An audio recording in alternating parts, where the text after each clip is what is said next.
ನಿಂತ್ಕೊ ನಿಂತ್ಕೊ ಅವ್ಳಿಗೆ ಕೈ ಕಟ್ಕೊಂಡು ಅದು ನಿಂತ್ಕೊಂಬೇಡ ಅಷ್ಟು ಕೂತ್ಕೊ ಸಾಕು. ಎಸ್. ನನ್ನ ಹೆಸರು ಭಾಗ್ಯ, ನಮ್ಮ ತಂಗಿ ಹೆಸರು ಪೂಜಾ, ಇವಳು ಗಂಗಮಳವ, ಇನ್ನೊಬ್ಳು ಇದ್ದಾಳೆ ಅವ್ರು ಶಾಲೆಗೆ ಹೋಗ್ಯಾರ, ಅವ್ರು ನಮ್ಮ ಅಜ್ಜಿ. ನಮ್ಮಪ್ಪ ದುಡ್ಯಾಕೆ ಹೋಗಿದ್ದಾರೆ, ನಮ್ಮ ತಮ್ಮನೂ ದುಡ್ಯಾಕೆ ಹೋಗಿದ್ದಾನೆ, ನಮ್ಮ ಮಾಮ ಒಬ್ರು ಇರೋದು. ಮುಂಚೆ ಏನು ಮಾಡ್ತಾ ಇದ್ದೆ? ಮುಂಚೆ ಹೊಲ್ಮನೆ ಕೆಲಸ ಮಾಡ್ತಾ ಇದ್ದೆ. ಹೊಲಕ್ಕೆ ಹೋಗಿ ಬಂದರೆ ನಾವು ಒಂದು ಸ್ವಲ್ಪ ಊಟ ಮಾಡ್ತಿದ್ವಿ, ಒಂದಿನ ಕೆಲಸ ಇಲ್ಲ ಅಂದರೆ ಉಪವಾಸನ ಮಲ್ಕೊತಿದ್ವಿ. ಇದೆಲ್ಲ ಮನೆಯೆಲ್ಲ ಇರಲಿಲ್ಲ ನಮ್ಮದು, ಮನೆಯೆಲ್ಲ ಇದು ತಾರ್ಪಲ್ ಹೊಚ್ಕೊಂಡಿದ್ವಿ ರೀ ನಾವು. ಎಲ್ಲ ಮಳೆ ನೀರೆಲ್ಲ ಒಳಗೆ ಬೀಳೋದು.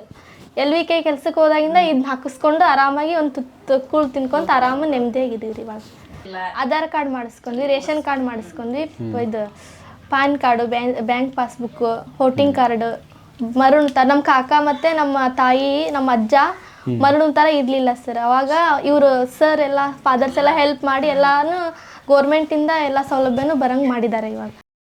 She was working as a field worker. Yes. So she used to get about 300 rupees. From 300 rupees you could hardly buy anything. So with that she was managing 1, 2, 3, 5 people. Yeah. 9 ಜನ ಇದ್ದಾರೆ. Oh, 9 people. ಮುಂದಲ್ಲಿ ಇನ್ನೂ ಭಾಳ ಇದಾವೆ.